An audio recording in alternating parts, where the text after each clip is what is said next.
අයිබෝන් කොහොමද ඔයාලට? අද අපි කතා කරන්නේ 2016 උසස් පෙළ භෞතික විද්‍යාව ප්‍රශ්න පත්‍රයේ ආව විශේෂ බහුවර්ණ ප්‍රශ්නයක් පිළිබඳව. ගොඩක් දෙනෙක් තීව්‍රතාවය කියන වචනේ ගැන අහලා තිබුණාට මේ ගැටලුවේ අහලා තිබුණ ෆෝටෝන ශ්‍රාවය කියන වචනේ දැක්කම ටිකක් බය වෙනවා. අද අපි බලමු බොහොම සරලව ආලෝක ප්‍රභවයක සංඛ්‍යාතය හා සම්බන්ධ කරගෙන ෆෝටෝන ශ්‍රාවය පිළිබඳ අදහස ඔළුවට දාගෙන තප්පර ගානකින් මේ ගැටලුව හදන්නේ කොහොමද කියන. හැබැයි මෙතනදී අපිට වැදගත් වෙන මූලික දේවල් පිළිබඳව අපි ඉස්සෙල්ලා කතා කරමු. පස්සේ මම ගැටලුවට ගිහිල්ලා මේ ගැටලුව හදන්නේ කොහොමද කියලා විස්තර කරන්නයි යන්නේ. හොඳයි අපි ඉස්සෙල්ලාම බලමු කොහොමද ආලෝක ප්‍රභවයක ක්ෂමතාවය තීව්‍රතාවය වගේ රාශීන් අර්ථ දක්වන්නේ කියලා. ඒක ගොඩක් වැදගත් වෙවි මෙතනදී. ආලෝක ප්‍රභවයක ක්ෂමතාවය කියලා කියන්නේ ඒ ප්‍රභවය මගින් ඒකක කාලයක් තුලදී මුදාහරණු ලබන මුළු ශක්ති ප්‍රමාණය. ඒක ඒකක වෙන්න ඕනන්නේ තප්පරයට ජූල් එවත් වෝට් කියන එක. ඒතර තීව්‍රතාවය කියලා හඳුන්වන්නේ මොකක්ද? තීව්‍රතාවය කියන එක ප්‍රභවයට සම්බන්ධ දෙයක් නෙවෙයි. අපි සාමාන්‍යයෙන් කියනවා ප්‍රභවයක තීව්‍රතාවය කියලා. ඇත්තට මේ ප්‍රභවයක තීව්‍රතාවය කියවෙන්නේ යම්කිසි ලක්ෂයක් හරහා ඒකක කාලයක් තුලදී ගලාගෙන යන මුළු ශක්ති ප්‍රමාණය කියන එක. එහෙනම් තීව්‍රතාවයේ අර්ථ දැක්වීම මේ විදිහට අපිට යොදන්න පුළුවන්. සලකනු ලැබූ ලක්ෂයක් අඩංගු ඒකක ශේෂ්ඨඵලයක් හරහා ඒකක කාලයකදී ගලාගෙන යන මුළු ශක්ති ප්‍රමාණය කියන. ඉතින් මේක බොහොම සරලව මෙන්න මේ වගේ රූප සටහනක් මගින් දක්වන්න පුළුවන්. මෙතනදී ආලෝක ප්‍රභවයක් මම දක්වලා තියෙනවා. එයාගේ ක්ෂමතාවයේ පීනම් සෑම තප්පරයකදීම පීනම් ශක්ති ප්‍රමාණයක් මේකෙන් උදාහරණයක්. ඉතින් මේක අවකාශය තියෙනවා නම් මේ ශක්තිය අවට ප්‍රදේශයේ පුරාම පැතිරිලා යන්නේ මේ වගේ ගෝලීය පෘෂ්ඨයක පවතින විදිහට. එහෙම නැත්නම් අපි ගෝලීය තරංග පෙරමුණු කියලා සමහර අවස්ථාවලදී හඳුන්වනවා. ඉතින් මේ විදිහට ශක්තිය ප්‍රචාරණය වෙලා යනවා. ඊට පස්සේ සිම්පල් ආර්දුරක් ඈතින් පිහිටි x වගේ ලක්ෂයක් අපි සලකමු. මේ ලක්ෂය මතදී තීව්‍රතාවය කියන රාශිය අර්ථ දක්වන්න පුළුවන්. ඉතින් තීව්‍රතාවය අර්ථ දක්වද්දී මේ ලක්ෂය අඩංගු වෙන ශ්‍රේෂ්ඨ ඵලයක් තෝරගන්න ඕනේ. ඒත් එක්කම යම්කිසි කාලයක් තුල මේ ශ්‍රේෂ්ඨ ඵලය හරහා ගමන් කරන මුළු ශක්ති ප්‍රමාණය අපිට ලබා ගන්න ඕනේ. එතකොට මේ ශක්ති ප්‍රමාණය දන්නවනම් අපිට කියන්න පුළුවන් x ලක්ෂයේදී තීව්‍රතාවය කැපිටල් I කියන එක මුළු ශක්තිය අපි E total කියලා ගත්තොත් බෙදන්න කාලයේ එතකොට එනවා ඒකක කාලයක් තුලදී ගලාගේ ශක්ති ප්‍රමාණය කියලා. ඊට පස්සේ බෙදන්න ඕනේ ඒකක ශේෂ්ඨ ඵලයක් කරහා ලැබෙන ශක්තිය ලබා ගන්න අපි කැපිටල් A නම් ශේෂ්ඨ ඵලයක් පාවිච්චි කරා නම් ඒ වෙලි බෙදන්න ඕනේ. ඉතින් ඇත්තටම මෙතනදී තීව්‍රතාවයේ ඒකකය හැටියට අපිට ජූල් තප්පරයට වර්ග මීටරයට කියන රාශිය දාන්න පුළුවන්. බොහෝ වෙලාවට ජූල් තප්පරයට කියන රාශිය වොට් හැටියට යොදා ගන්න නිසා. ඉතින් මෙතනදී අපිට වැදගත් වෙන තවත් කාරණාවක් තමයි නූතන භෞතික විද්‍යාව පිළිබඳ අයින්ස්ටයින්ගේ ඉදිරිපත් කිරීම වලට අනුව විද්‍යුත් චුම්බක ප්‍රභවයක් විද්‍යුත් චුම්බක තරංග නිකුත් කරන ප්‍රභවයක් කියලා කියන්නේ ආලෝක ප්‍රභවයක්. එහෙම නැත්නම් වෙනත් එක්ස් කිරණ වගේ නිකුත් කරන ප්‍රභවයක් වෙන්න පුළුවන්. ඒ හැම අවස්ථාවකදීම ශක්තිය මුදාහැරීම සන්තතිකව සිද්ධ වෙන්නේ නැහැ. ඇත්තටම ශක්තිය මුදාහැරීම සිද්ධ වෙන්නේ කොන්ටා හැටියට. එහෙම නැත්නම් ශක්ති අංශු ශක්ති පැකට් කියන විවිධ නම් වලින් හඳුන්වන ශක්ති අංශු ලෙස කියන කාරණාව අපිට මෙතනදී පාවිච්චි කරන්න වෙනවා. ඉතින් ඇත්තටම අපි ෆෝටෝන හැටියට සැලකන්නේ මෙවැනි ශක්ති පැකට් වල එහෙම නැත්නම් මෙවැනි ශක්ති අංශු වල කුඩාම ප්‍රමාණය. ඒතර විද්‍යුත් චුම්බක තරංග කියන්නේ ෆෝටෝන කදම්බයක් කියන කාරණාව අපිට මෙතෙන්දී වැදගත් වෙනවා. ඉතින් යම්කිසි ආලෝක කදම්බයකින් නිකුත් කරන ආලෝක කිරණ එහෙම නැත්නම් ආලෝක කදම්බයක් අපි සලකවුවොත් ඒක අංශුමය ස්වභාවයක් ගන්නවා. මොනවද මේ අංශු? ඒ තමයි ෆෝටෝන. ඒතර විද්‍යුත් චුම්බක තරංගයක සංඛ්‍යාතය අනුව ෆෝටෝනයක් සතු වන ශක්ති ප්‍රමාණය අපිට කියන්න පුළුවන් E සමානයි h වරක් f කියලා. හැබැයි සංඛ්‍යාතය සහ තරංගායාම විද්‍යුත් චුම්බක තරංග සඳහා ආලෝකයේ වගේ වික්තකයේ තුලදී ප්‍රවේගය c කියලා අපි සාමාන්‍යයෙන් ගන්න c සමානයි f ලැම්ඩා කියන සමීකරණය අනුව අපිට පුළුවන් සංඛ්‍යාතය සඳහා c බෙදීම ලැම්ඩා කියන අගය යොදා ගන්න. එහෙමනම් ෆෝටෝනයක ශක්තිය E සමාන hf වගේම hc බෙදීම ලැම්ඩා කියලා කියන්න පුළුවන්. ඉතින් එතකොට දැන් අපිට අවශ්‍ය වෙනවා මේ ගැටලුවේ වටපිටාවත ගැන තමයි මම කතා කරන්නේ. ඇත්තටම අපිට අවශ්‍ය වෙනවා ෆෝටෝන ශ්‍රාවය කියන වචනේ තේරුම් ගන්න. සාමාන්‍ය ශ්‍රාවය කියනකොට විද්‍යුත් ශ්‍රාවය, චුම්බක ශ්‍රාවය වගේ වචන අපිට හම්බෙලා තියෙනවා. හැබැයි අහලා තියෙනවද ෆෝටෝන ශ්‍රාවය කියන්නේ මොකක්ද කියලා? ඇත්තටම අපි විද්‍යුත් ශ්‍රාවය කියලා කියන්නේ ඒකක ශේෂ්ඨ හරහා පවතින බල රේඛා සංඛ්‍යාව. චුම්බක ශ්‍රාවයත් ඒ විදිහට අර්ථ දක්වන්න පුළුවන්. හැබැයි ෆෝටෝන කියන්නේ විද්‍යුත් චුම්බක තරංග සමග ඒක නැත්නම් සමන්විත වෙලා තියෙන අංශුමය ස්වභාවය. ඒතර විද්‍යුත් චුම්බක තරංග ආලෝකයේ යම්කිසි ලක්ෂයක් කරා ගමන් කරනවා නම් ඒක ෆෝටෝන කදම්බයක්. ඒ ලක්ෂය හරහා ගමන් කිරීම හැටියට අපිට සලකන්න පුළුවන්. එතන තප්පරයකට යම්කිසි ශේෂ්ඨ ඵලයක ඒකක ශේෂ්ඨ ඵලයක් හරහා තප්පරයකට ගලා යන ෆෝටෝන සංඛ්‍යාව තමයි ෆෝටෝන ශ්‍රාවය ලෙස අපි හඳුන්වන්නේ. ඉතින් එහෙමනම් අපි බලමු කොහොමද ෆෝටෝන ශ්‍රාවය සහ තීව්‍රතාවය එහෙම නැත්නම් ශක්තිය මේ අතර සම්බන්ධයක් ගොඩනගා ගන්න අපිට පුළුවන්. තීව්‍රතාවයේ අර්ථ දැක්වීම ගත්තොත් එහෙම යම්කිසි ශේෂ්ඨ ඵලයක් කැපිටල් A නම් ශේෂ්ඨ ඵලයක් කරා t කාලයක් තුලදී ගමන් කරන මුළු ශක්ති ප්‍රමාණය E total නම් තීව්‍රතාවය අපිට ලියන්න පුළුවන් E total බෙදීම t වරක් A එහෙම නැත්නම් A වරක් t කියලා. එතන E total කියන්නේ මුළු ශක්ති ප්‍රමාණය. එතකොට අපි ෆෝටෝන වලින් සලකවුවොත් ෆෝටෝන යම් සංඛ්‍යාවක් ඒකක කාලයක් තුලදී යම් ශේෂ්ඨ ඵලයක් කරා ගමන් කරා නම් එක ෆෝටෝනයක ශක්තිය ඒ ෆෝටෝන සංඛ්‍යාවෙන් වැඩි කරපුවාම අපිට ලබා ගන්න පුළුවන් ඒකක කාලයක් තුලදී ඒකක යම් ශේෂ්ඨ ඵලයක් කරා ගමන් කරපු මුළු ශක්ති ප්‍රමාණය.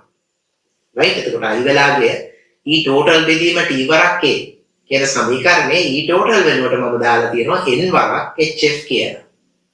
එතකොට n කියලා කියන්නේ ෆෝටෝන ගණන යම්කිසි ශේෂ්ඨ ඵලයක් කරා යම් කාලයක් තුලදී ගමන් කරනවා.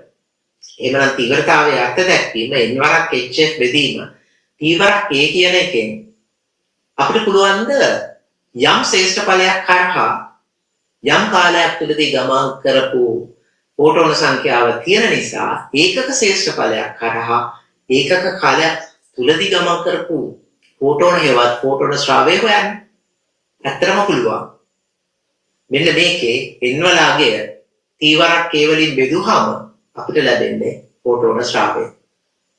එහෙමනම් ෆෝටෝන ශ්‍රාවය සාමාන්‍යයෙන් අපි 5 කියලා හඳුන්වනවානේ ශ්‍රාවය. ෆෝටෝන ශ්‍රාවයත් අපි 5 කියලා හඳුන්වනවා. එහෙමනම් බලන්න ෆෝටෝන ශ්‍රාවය අර්ථ දක්වන්නේ කොහොමද කියලා. සලකනු ලැබූ ලක්ෂයක් අඩංගු ඒකක ශේෂ්ඨ ඵලයක් හරහා ඒකක කාලයකදී ගලා යන ෆෝටෝන සංඛ්‍යාව ඒ ශේෂ්ඨ ඵලය හරහා ගලා ගිය ෆෝටෝන ශ්‍රාවය ලෙස හඳුන්වන්න පුළුවන්. ඉතින් එහෙමනම් අපිට තීව්‍රතාවයේ මේ අර්ථ දැක්වීම n බෙදීම t වරක් a කියන එකට 5 කියලා යොදාගත්තොත් i වලගේ 5 වරක් hf කියලා ලියන්න පුළුවන්. hf කියලා කියන්නේ ඒ ෆෝටෝනේ ශක්තිය. එහෙමනම් ෆෝටෝන ශ්‍රාවය කොහොමද අපිට යම් ස්ථානයකදී අර්ථ දක්වන්න පුළුවන් වෙන්නේ? ඒ ස්ථානයේ තීව්‍රතාවය බෙදන්න ෆෝටෝන එක ශක්තිය. එතකොට ෆෝටෝන ශ්‍රාවය 5 කියලා කිව්වොත් 5 කියන්නේ I බෙදීම h f කියලා අපිට කියන්න පුළුවන්. තවත් විදිහකින් කිව්වොත් තීව්‍රතාවයේ නියතනම් right h කියනාගේ නියතයක් නිසා ප්ලාන්ගේ නියතය අපිට කියන්න පුළුවන් ෆෝටෝන ශ්‍රාවය යම් අරස්කඩක් හරහා සමානුපාතික වෙනවා කියලා. ඒ අරස්කඩ හරහා ෆෝටෝන ඇති කරන නැත්නම් ඒ ආලෝක ප්‍රභාවයක් වෙන්න පුළුවන් විද්‍යුත් චුම්බක තරංග නිකුත් කරන ප්‍රභවයේ සංඛ්‍යාත. එහෙම නැත්නම් ඒ තරංගයේ සංඛ්‍යාතයට ප්‍රතිලෝමව සමානුපාතික වෙනවා කියලා. ඔය සමානුපාතික වෙනවා 1ට f වලට කියන එක අපිට කියන්න පුළුවන්. ඉතින් මම මෙතෙක් කතා කරේ ෆෝටෝන ශ්‍රාවය කියන වචනය හා සම්බන්ධ වටපිටාව බෑග්ග්‍රවුන්ඩ් එක පිළිබඳව. එහෙනම් දැන් අපිට යන්න පුළුවන් ඒ ගැටලුවට. මෙන්න තියෙනවා 2016 භෞතික විද්‍යා ප්‍රශ්න පත්‍රයේ ආලා තිබුණ විශේෂ ගැටලුව. කැපිටල් A, B හා C නම් ඒකවර්ණ ආලෝක කදම්බ තුනකට එකම තීව්‍රතාව. එනම් මේකක වර්ගඵලයක් කරා තප්පරයට ගලා යන ශක්තිය ඇත. ඒ කැපිටල් A කදම්බය හා ආශ්‍රිත තරංගායාමයේ කැපිටල් B කදම්බය හා ආශ්‍රිත එම අගයට වඩා වැඩි වන අතර C කදම්බය හා ආශ්‍රිත සංඛ්‍යාතය කැපිටල් A කදම්බය හා ආශ්‍රිත එම අගයට වඩා අඩුය. කදම්බ තුනෙහි ෆෝටෝන ශ්‍රාවය ඒ කියන්නේ තප්පරයකදී ඒකක වර්ගඵලයක් කරා ගමන් කරන ෆෝටෝන සංඛ්‍යාව ආරෝහණ පිළිවෙලට ලියවපු කොයි වගේ පිළිතුරක්ද අපිට ලැබෙන්න ඕනේ කියන එක තමයි ගැටලුවේ අහලා තියෙන්නේ. ඉතින් මේ ගැටලුවේදී ආලෝක ප්‍රභාවයක තීව්‍රතාවය ඒ වගේම ෆෝටෝන ශ්‍රාවය කියන කාරණා පිළිබඳව දැනීමක් අපිට තියෙන්න ඕනේ. ඉතින් අපි මේ දැනීම ලබා ගත්තා. ඇත්තටම ෆෝටෝන ශ්‍රාවය කියන එක තීව්‍රතාවය සහ සංඛ්‍යාතය මත රඳා පවතිනවා යම් කිසි විද්‍යුත් චුම්බක තරංගයක් සම්බන්ධ. ඉතින් ගැටලුවේ කියලා තියෙන විදිහට කැපිටල් A, B හා C නම් ආලෝක කදම්බ තුනක්. ප්‍රභව තුනක් මගින් ඇති කරන ආලෝක කදම්බ තුනක තීව්‍රතාවයන් එක හා සමාන වෙනවා. ඉතින් ඒවා කැපිටල් I බැගින් වෙනවා කියලා අපිට මෙහෙම ගන්න පුළුවන්.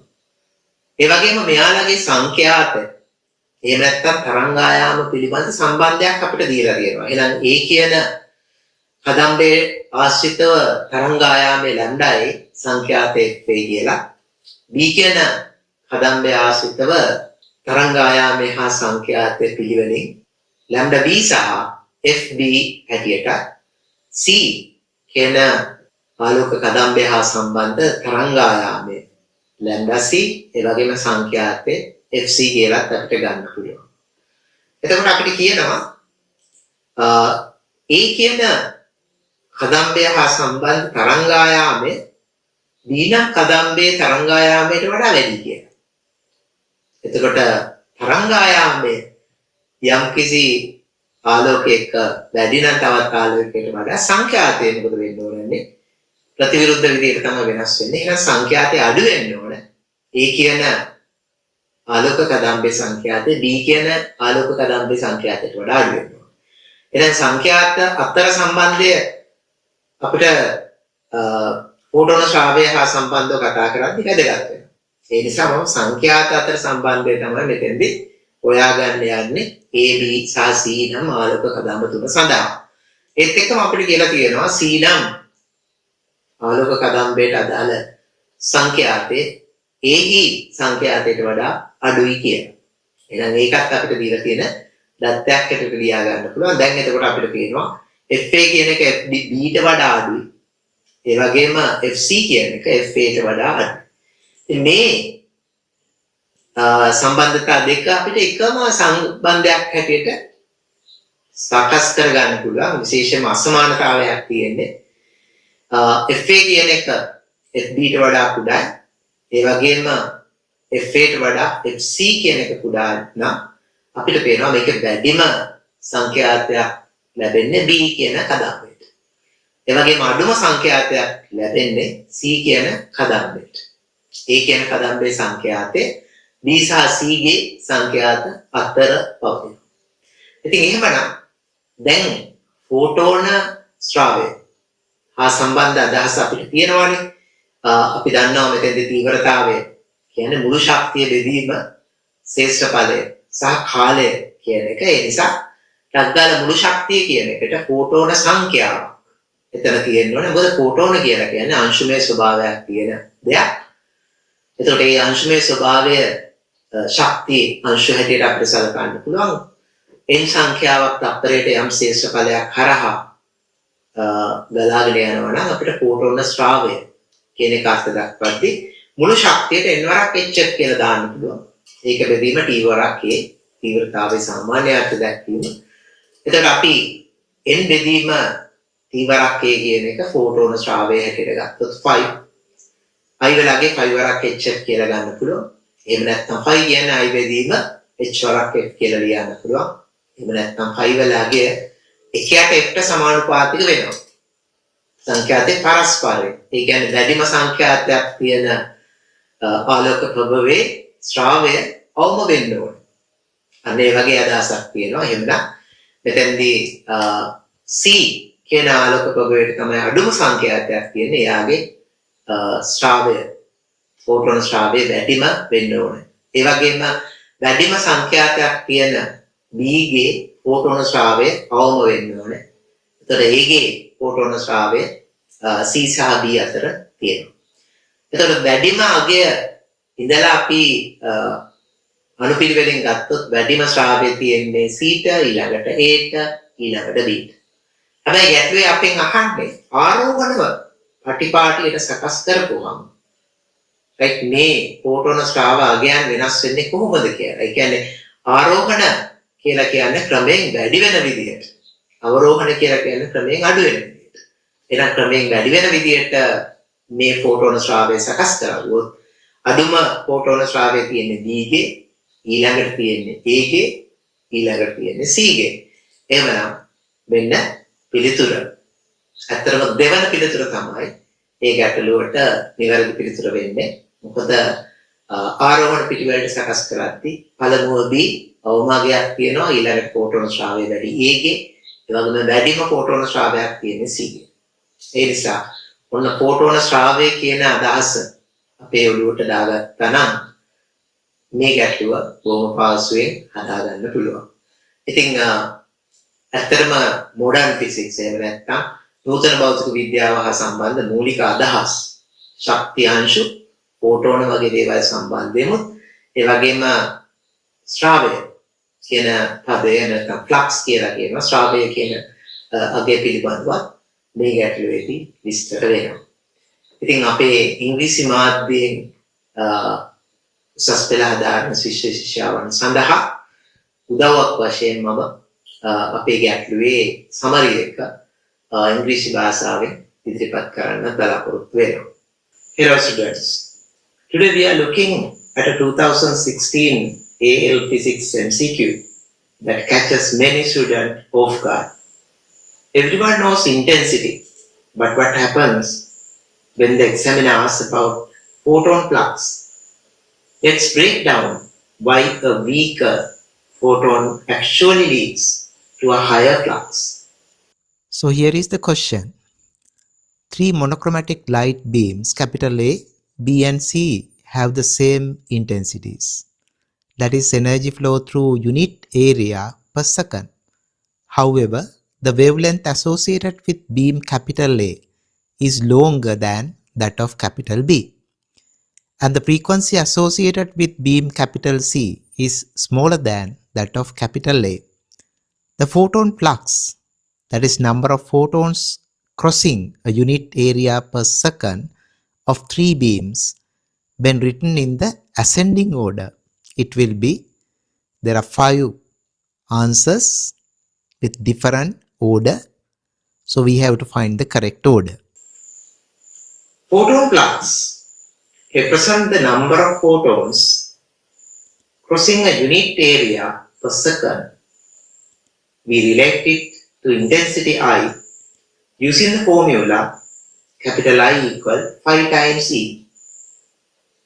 Since photon energy capital E is equal to HF, we get capital I is equal to 5 times H times F. For beams with the same intensity capital I, the photon flux is inversely proportional to the frequency, and therefore we can write phi is inversely proportional to 1 over F. Higher frequency, individual photons are more energetic, so fewer photons are needed to maintain the same intensity. That means when F is high, flux should be low.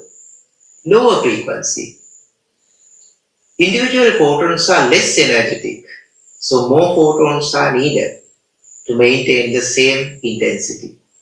That means we have to have a high flux value. It is given that frequency of the beam C is less than frequency of A. In addition to that, it is given that wavelength of A is greater than wavelength of B. Since the frequency is related to the wavelength via C equal F lambda, we can say for the beam A, the frequency is less than frequency of the light beam B. By combining these two equations, we can compare the frequencies where frequency C is the lowest while the frequency of the beam B having the highest frequency. And actually the frequency of the beam A is in between B and C. Since the flux is proportional to the inverse of the frequency, lowest frequency, that is beam C, having the highest flux. At the same time, we can say highest frequency, that is beam B, corresponding to the lowest flux. So ascending order, that is from smallest to the largest, is coming as B, A, C. So that means B is having the lowest flux while C is having the highest flux. So you have to remember, if the intensity is constant, just find the frequency order and flip it. The beam with the lowest frequency will always have the highest photon flux. Keep practicing, and I will see you in the next breakdown. හොඳයි. එවනම් ආයෙම මේ වගේම video එකකින් අපි හම්බ වෙමු. හැමදේටම අයබෝවන්. And